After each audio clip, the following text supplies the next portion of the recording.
নাটকের অধিকাংশ নামই এখন ভালো না। আমি একবার একটা নাটক করছিলাম, তার নাম বিরস কাব্য। কিছুদিন পরে আমি দেখলাম যে একটা সেই নাটকটা দেখতে গিয়ে আমি দেখলাম যে আরে এই নাটকটার নাম তো ছিল বিরস কাব্য। তারপর দেখলাম সেই নাটকটার নাম হচ্ছে বউয়ের জ্বালা।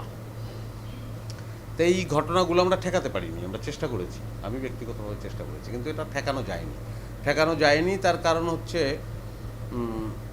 ওই যে ভিউ, আমরা তো একটা ভিউয়ের জগতে ঢুকে গেছি, যেটাকে একদম অস্বীকার করা যাচ্ছে না। আর আমার কাছে মনে হয় অস্বীকার করার প্রয়োজনও নাই, কিন্তু সেখানে আমাদের একটা দায় আছে। আমাদের সেই দায়টা হচ্ছে এইটা যে আমার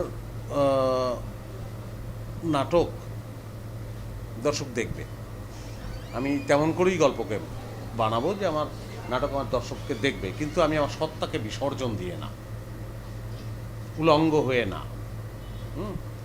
কারণ আমি তো আসলে actually I want to present.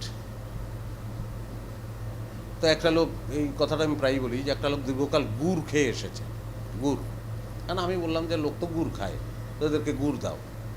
আর আমি বলবো যে সেটা ওই একজন প্রযোজক বলতে পারেন বা অন্যরা বলতে পারেন, কিন্তু একজন নির্মাতা বলবেন যে না, লোক গুড় খায়, কিন্তু আমি তাকে গুড়ের সন্দেশ খাওয়াবো। এটা খাওয়ার পরে বলে আরে এটা তো খাই নাই, এটা তো অন্য জিনিস। তো শিল্পীর সেই দায়টা আছে। এখন এই জায়গায় নামের ক্ষেত্রে যেটা হচ্ছে যে অদ্ভুত অদ্ভুত সব নাম,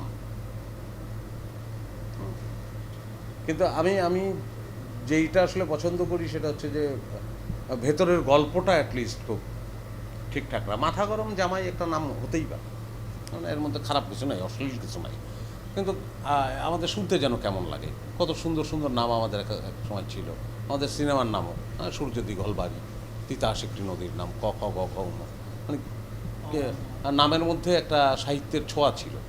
এখন সেই জায়গা থেকে আমরা খুব সহজ জায়গায় চলে আসছি, মানুষের খুব কাছে চলে আসছি সাহিত্য থেকে নেমে এসে। সেটা কিন্তু সাহিত্যের ক্ষেত্রেও ঘটছে।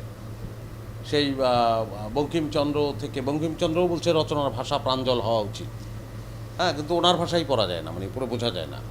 তো তার মানে উনি তখন যেটা লিখেছিলেন সেটা কিন্তু সেই সময়ের জন্য অনেক প্রাঞ্জল ছিল, এবং ওটা উনি চেষ্টা করেছেন, এবং সেটা কিন্তু আস্তে আস্তে আস্তে আস্তে আস্তে একটা মানুষের যে ভাষার যে কথ্য রূপ তার কাছাকাছি এসেছে। একটাই কারণ, মানুষের জন্য, কিন্তু আলটিমেটলি যে কমিউনিকেট করার জন্য, মানুষ যাতে কমিউনিকেট করতে পারে। এখন মাথা গরম জামাই বললে খুব দ্রুত একটা মানুষ একটা চিত্র তৈরি করে নিতে পারে। তো এইটা একটা অভ্যস্ততা, যে মানুষের আমরা চট করে যে এখন আপনার যে শার্টটা গায়ে দেয়া, তো এই শার্টটার কলার যদি এখন এই পর্যন্ত লম্বা হইতো, তাহলে কিন্তু এটা ঠিক ভালো লাগতো না, একটু কেমন কেমন যেন লাগতো। আবার এটা যে 50টা ছেলে যদি এরকম লম্বা কলার পরা শুরু করে, তারপরে এটা কিন্তু ট্রেন্ড হয়ে যায়। হ্যাঁ, তো সেই ট্রেন্ডের মধ্যে আছি আমরা, তো ট্রেন্ডের মধ্যে আছি, কিন্তু ট্রেন্ড শুড বি লজিক্যাল আর কি, ওইটা দরকার। আপনার প্যান্টে 2টা পা আছে, এনাফ, আসলে 2টা পাই তো যথেষ্ট।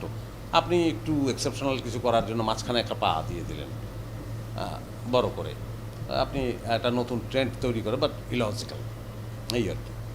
তো মাথা গরম জামাই নিয়ে দেখবেন যে মাথা গরম জামাইও একসময় মানুষ বা এই জাতীয় নামের মধ্যে অভ্যস্ত হয়ে যেতে পারে। আমরা ইংরেজি নামও দেখেছি অনেক, যে নাটকের ইংরেজি নাম, হঠাৎ করে ইংরেজি বললে সেটাকে খুব স্মার্ট মনে হয়। আমাশয় বললে যে আমাশয় হচ্ছে, মনে হয় জঘন্য রোগের দূরে সরাও, আর সুইট করে আমার ডিসেন্ট্রি, তখন মনে হয় যে না, একে নিয়ে নাও। তো এই যে এইটা আসলে মানুষের শ্রুতির ব্যাপার, এবং মনের মধ্যে মনে হয় যে ডিসেন্ট্রিটা আমার চেয়ে স্মার্ট। এখন কি করবেন আপনি বলেন, ব্যাপারটা তো একই।